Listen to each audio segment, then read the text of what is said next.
دوستو ماہرین کا دعویٰ ہے کہ موجودہ انسان کے آباء و اجداد صرف ہومو سیپین ہی نہیں تھے مگر ہومو سیپین کی کئی ایک ڈزن سپیشی بھی اپنا وجود رکھتی تھی جسے ہومو اریکٹس انسان کہا جاتا ہے۔ ماہرین نے یہ انسان برما کے غار میں دریافت کیے تھے۔ انسان کی یہ کزن سپیشی پھر کیسے فنا ہوئی؟ ہومو سیپین کب برما میں پہلی بار نمودار ہوئے؟ وہ کون لوگ تھے جنہوں نے برما میں سٹی اسٹیٹس کی بنیادیں رکھیں؟ بانگ سلطنت سے انگریزوں نے برما کیسے چھین لیا؟ برما محاذ کب کھلا تھا اور برما کب جمہوری آزاد ملک بنا؟ ہم بتائیں گے آپ کو یہ سب کچھ آج کی اس ویڈیو میں۔ السلام علیکم ناظرین، آپ دیکھ رہے ہیں ہمارا چینل ڈاکومنٹری دیکھو اور سیریز دنیا کے 195 ممالک کی مکمل تاریخ کے بارے میں آپ کو خوش آمدید کہا جاتا ہے۔ جیسا کہ ہم پچھلی ویڈیوز میں ویتنام کی مکمل تاریخ کا جائزہ لے چکے ہیں جسے آپ دوستوں نے بے حد پسند کیا۔ امید ہے آج کی یہ ویڈیو بھی ضرور پسند آئے گی۔ ویڈیو شروع کرنے سے پہلے ہمارا چینل ڈاکومنٹری دیکھو ضرور سبسکرائب کر لیجئے تاکہ ہم مزید مزیدار ویڈیوز آپ تک پہنچاتے رہیں۔ دوستو ہومو اریکٹس نامی یہ انسانی مخلوق دراصل اس لیے فنا ہوئی کہ ان کے پاس بڑی بڑی کھوپڑیاں اور دماغ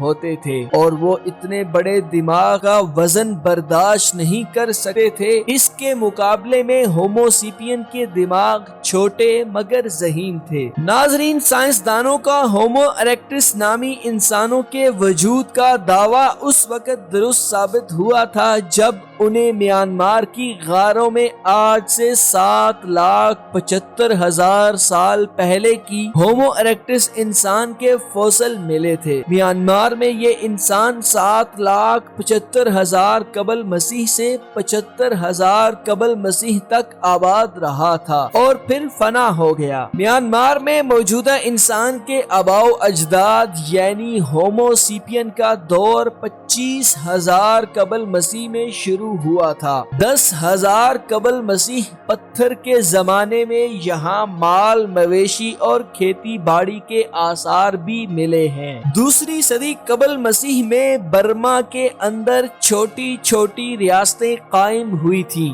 یہ ریاستیں تبت برمن قوم پیو نے قائم کی تھی۔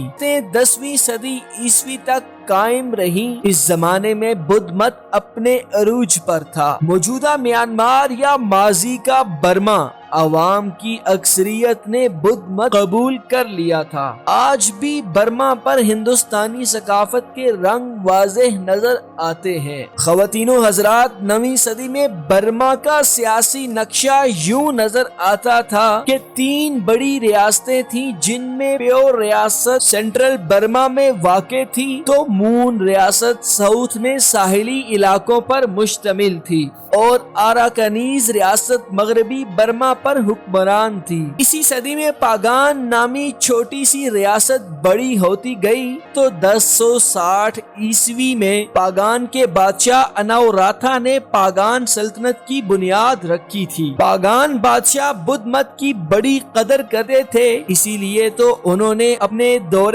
حکومت میں تقریباً ہر چھوٹے بڑے گاؤں میں 10,000 بدھ مت خانقاہیں تعمیر کروائی تھی۔ ویورز، 1599 میں ڈچ ایسٹ انڈیا کمپنی نے ویتنام کی طرف برما میں بھی قسمت آزمائی کرنا چاہی اور اسے ڈچ کالونی بنانا چاہا مگر برما کے ایک علاقے سیریم پر قبضہ بھی کر لیا، مگر برہمیوں نے 1613 میں متحد ہو کر انہیں اپنے ملک سے نکال دیا تھا۔ 16ویں اور 17ویں صدی میں یہاں پاگان سلطنت کے ساتھ ساتھ چھوٹی چھوٹی ریاستیں جیسے شان، لان نا، منی پور، مونگ، ماؤ، آیویو تھایا، لانگ زانگ ریاستیں بھی قائم تھیں۔ پاگان سلطنت صدیوں تک برما کی اہم ترین سلطنت شمار ہوتی تھی۔ اس سلطنت کے گردش میں آنے کے بعد تونگو سلطنت کا سورج طلوع ہوا جو 1752 میں بانگ سلطنت کے ہاتھوں غروب ہوا۔ خود کون بانگ سلطنت کا خاتمہ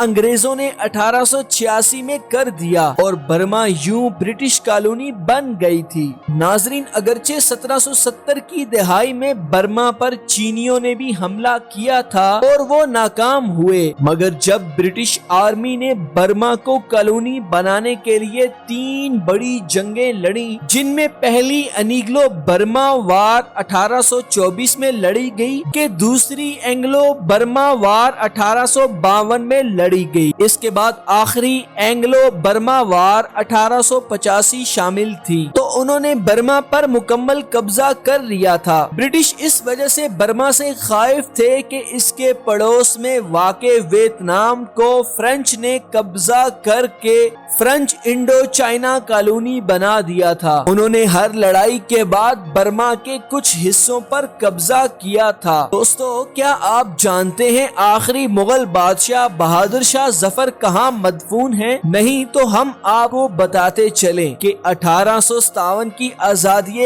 ہند کی لڑائی میں جب بہادر شاہ ظفر کو شکست ہو گئی تو انگریز فوج نے انہیں دہلی سلطنت کے تخت سے ہٹا دیا اور برما کے شہر رنگون میں بھیج دیا، جہاں ہندوستان کے آخری مغل تاجدار نے ایک انگریز کی غلیظ سے گراج میں 4 سال کاٹے اور 1962 میں وفات پائی تھی۔ ان کا مزار آج بھی رنگون میں موجود ہے۔ آپ کے لیے یہ بات یقیناً دلچسپ ہوگی کہ ان کی اولاد آج بھی رنگون میں آباد ہے۔ یوں تو برما انگریزوں نے مکمل آزاد نہیں کیا، مگر 1937 میں اسے خود مختار کالونی کا درجہ دے دیا تھا۔ اسی سال بہاما برما کے پہلے وزیر اعظم منتخب ہوئے تھے۔ دوسری جنگ عظیم کے دوران جاپانی جو برطانوی کالونی برما پر قبضہ کرنا چاہتے تھے، انہوں نے برما پر حملہ کر دیا۔ برطانیہ کو یہ تشویش تھی اگر جاپانیوں نے برما پر مکمل قبضہ کر لیا تو وہ جلد ہی ہندوستان کو فتح کر لیں گے۔ اس صورت میں برطانیہ نے برما کا محاذ کھولا اور کئی سال تک اتحادی افواج اور جاپانیوں کے درمیان برما کی لڑائی جاری رہی۔ نتیجے کے طور پر جاپانیوں کو شکست ہوئی۔ جب برطانیہ نے 1947 میں ہندوستان کو آزاد کیا، انہوں نے 4 جنوری 1948 کو برما بھی آزاد کر دیا تھا۔ یوں برما ایک خود مختار ملک بن کر دنیا کے نقشے پر ابھر آیا۔ دوستو، اب برما کا نام تبدیل کر کے میانمار رکھ دیا گیا ہے۔ میانمار نام کس نے رکھا؟ برما میں روہنگیا مسلمانوں کا قتل عام کیوں کیا گیا تھا اور موجودہ برما کیسا دکھتا ہے، یہ جاننے کے لیے ہمارا دوسرا چینل اردو ٹریول ورلڈ کا وزٹ کریں، جس کا لنک ڈسکرپشن میں موجود ہے۔ خواتین و حضرات، اگر آپ کو ہماری یہ کاوش پسند آئی ہو تو ویڈیو کو ضرور لائک اور کمنٹ کریں۔ اس کے ساتھ ساتھ چینل کو سبسکرائب کرنا بھی ہرگز مت بھولیں۔ اب ہماری ٹیم نے میانمار کے پڑوسی ملک کمبوڈیا کی طرف سفر شروع کر دیا ہے۔ جی ہاں، جدھر ابھی ہم نے اپنا کاوان ہاتھی بھی بھیجا ہے۔ اگلی ویڈیو تک محمد علی اور پوری ٹیم کو اجازت دیں۔ اللہ حافظ۔